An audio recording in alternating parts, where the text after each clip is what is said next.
तो फिल्म की शुरुआत होती है मेगन नाम की एक लड़की से जिसके डैड बहुत ज्यादा बीमार थे। वो कैंसर पेशेंट थे और जल्द ही मरने वाले थे, जिसकी वजह से मेगन बहुत ज्यादा दुखी भी रहती थी और वो चाहती थी कि किसी तरह से उसके डैड का इलाज हो सके। उनका ख्याल रखने के लिए उसने अपनी जॉब तक छोड़ दी थी। इस टाइम वो हर तरीका आजमा रही थी अपने डैड को ठीक करने का, जबकि दूसरी तरफ उसकी मॉम थी जो उसके डैड को ठीक करने के लिए ब्लैक मैजिक का यानी काले जादू का इस्तेमाल करने की कोशिश करती थी। कभी वो उनके बेड के नीचे इंसानी दांत रख देती थी तो कभी हड्डियां, और इन चीजों से मेगन को बहुत ज्यादा गुस्सा आता था। वो इनकी ये सारी चीजें उठाकर डस्टबिन में फेंक दिया करती थी। यहाँ तक कि मेगन की मॉम तो अपनी दोस्त के कहने पर अपने हस्बैंड को अजीबोगरीब पोशंस भी पिलाने लगी थी और मेगन को अपनी मॉम पर गुस्सा आता था कि वो इतनी पढ़ी लिखी होने के बावजूद ये सब कैसे कर सकती हैं। मेगन और मेगन के डैड की नर्स को लगता था कि उसकी डैड की हालत इसीलिए ठीक नहीं हो पा रही क्योंकि उसकी मॉम उसके डैड के साथ अजीबोगरीब एक्सपेरिमेंट करती है। हमें पता चलता है कि मेगन के अपने भी कुछ मसले चल रहे थे। उसे पैसों की जरूरत थी, जो पैसे उसे उसके डैड देने वाले थे, लेकिन अब बीमारी की वजह से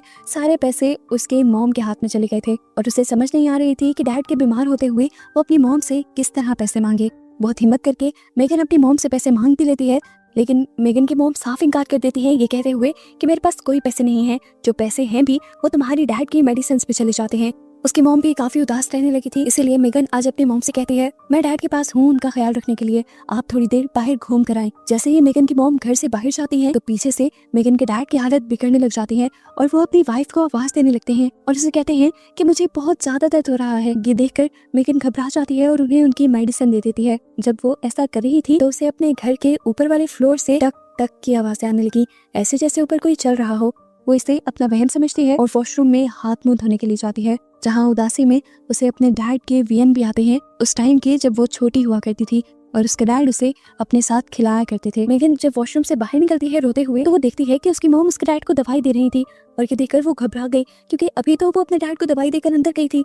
वो अपनी मॉम पर गुस्सा होने लगती है कि आप कम से कम मुझसे पूछ तो लेती उन्हें मेडिसिन देने से पहले, अब उनको ओवरडोज दे दी गई है। मेगन अब अपनी मॉम से कहती है और कोई रास्ता नहीं है, हम ऐसा करते हैं कि दोनों ही आज डैड के साथ स्टे करते हैं। ये तीनों एक ही बेड पर सो जाते हैं और सुबह जब मेगन की आंख खुलती है तो वो देखती है कि उसके डैड अब इस दुनिया में नहीं रहे थे। घबरा कर वो अपनी मॉम को उठाती है और खुद बहुत ज्यादा रोने लग जाती है। ये लोग मिलकर उसके मुंह और आंखें बंद करते हैं और मेगन अब इस हादसे से टूट सी जाती है, लेकिन वो नोटिस करती है कि उसकी मॉम को तो जैसे जरा बराबर फर्क नहीं पड़ा था।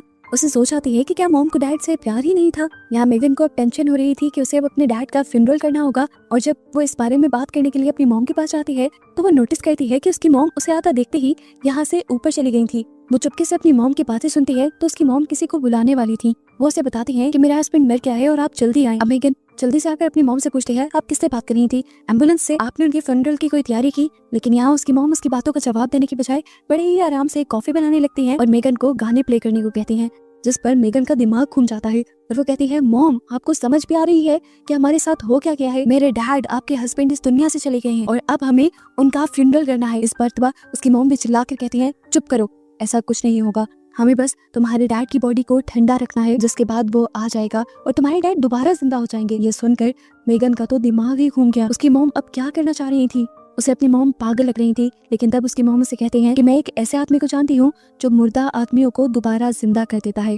मेगन उन्हें समझाने की कोशिश करती है कि ऐसा इम्पॉसिबल है। तब मेगन की मॉम से कहती है अगर तुम इस सब में मेरा साथ नहीं दे सकती तो खुदा के वास्ते तुम यहाँ से चली जाओ। अब मेगन भी बाहर जाकर रोने लग जाती है और तभी उसे अपने डैड का वियन आता है। उसके डैड उसके साथ बैठे हुए थे, उसे ऐसा लग रहा था। उसके डैड इस मर्तबा उसे कहते हैं कि तुम्हारी मॉम जो कर रही है ठीक कर रही हैं, तुम्हें उनका साथ देना चाहिए। अगर तुम उनको कोशिश नहीं करने दोगी तो तुम उनके लिए बुरी बन जाओगी। मेगन को इस टाइम ये बातें समझ आने लगी और उसने अंदर जाकर अपनी मॉम से कहा कि बताएं क्या करना है। वो इस सबके लिए इसलिए मानी थी क्योंकि उसके डैड ने उसे समझाया था, देखो जब मैं जिंदा नहीं हूँगा तो तुम्हारी मॉम भी समझ जाएगी कि ये सारी चीजें फालतू की हैं और वो कभी दोबारा इनके ऊपर बिलीव नहीं करेंगी।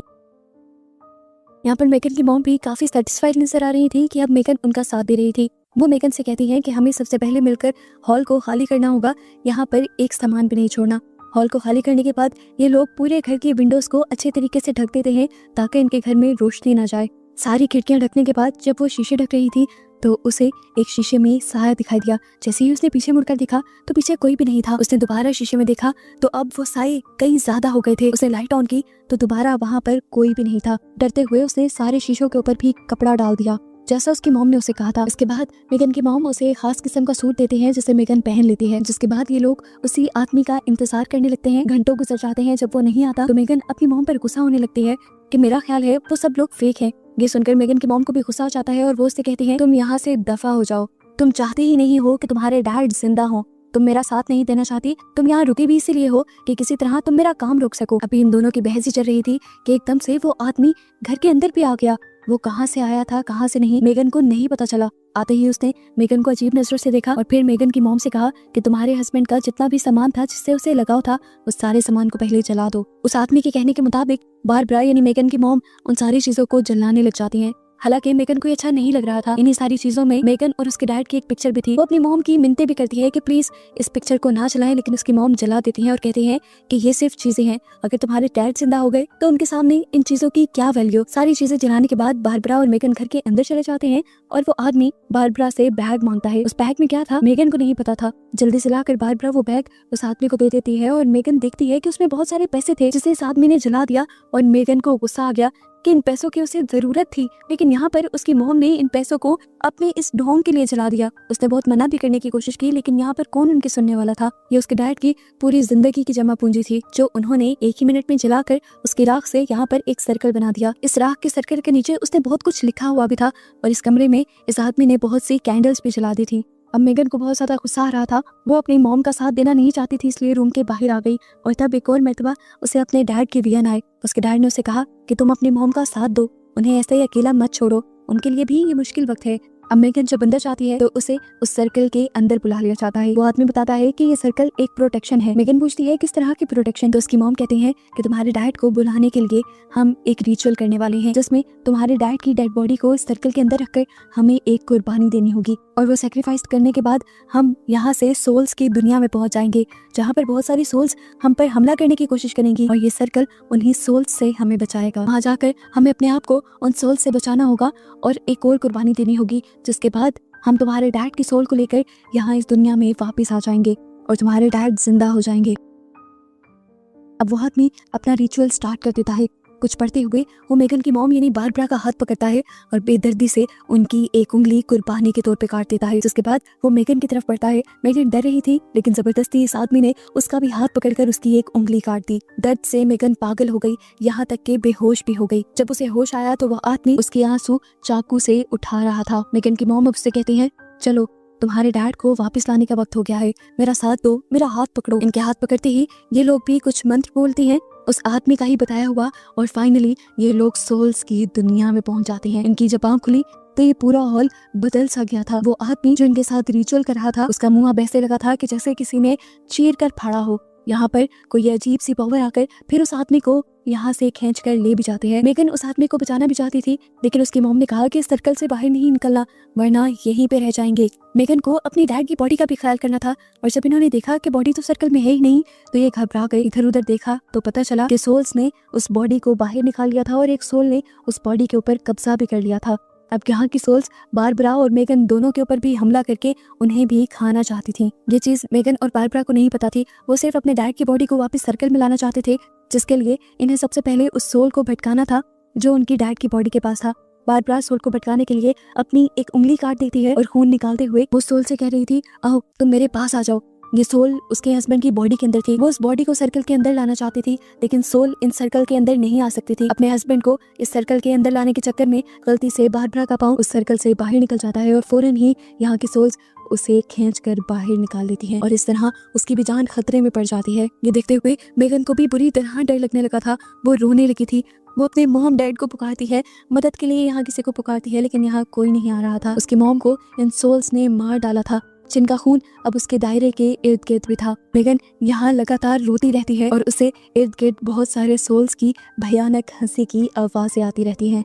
रोते रोते मेगन को याद आता है कि उसकी मॉम ने कहा था कि उन्हें सोल्स की दुनिया में जाकर एक और कुर्बानी देनी है जिससे वो वापस इंसानी दुनिया में आ जाएंगी। ये याद आता ही वो पास पड़ा एक चाकू उठाकर अपनी एक और उंगली भी काट देती है। उसे बहुत ज्यादा दर्द भी होता है, लेकिन यहाँ पर वो वापस इंसानी दुनिया में नहीं जाती। उसकी ये कुर्बानी बेकार हो जाती है। उसे समझ नहीं आ रहा था कि उसके साथ क्या हो रहा है। इर्द गिर्द सारी सोल्स की हंसी उसे सुनाई दे रही थी। उसे डर लगने लगा था। तभी उसे याद आता है कि जिस फर्श पे वो बैठी हुई है वो लकड़ी का बना हुआ है। अब वो चाकू से इस फर्श को तोड़ने लग जाती है और नीचे देखती है तो फाइनली वहाँ से इंसानी दुनिया की रोशनी आ रही थी। तेजी से वो फर्श को तोड़कर उस दुनिया में चली जाती है।